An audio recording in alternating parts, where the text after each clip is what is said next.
کت خدا آقا، فکری بیندیش. ویروس ناکرو خیرمون رو گرفته و ولکن هم نیست. پول مول هم نداری مندی.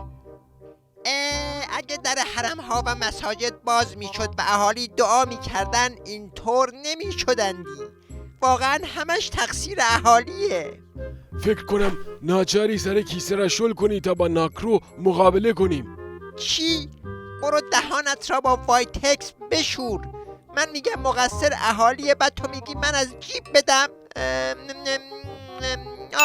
یک فکر کت خدایی به ذهنم زد. آهای اهالی فینیتو، برای مقابله با ناکرو نیازمند کمک شما می باشیمندی. من یک شماره حساب کت خدایی اعلام می کنم.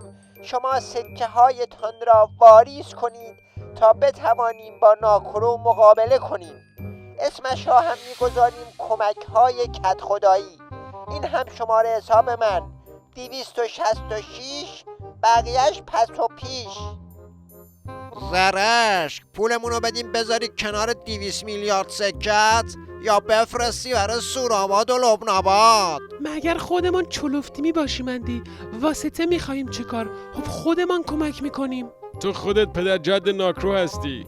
تو را چه به مقابله با ناکرو، مرتی که یه دزد.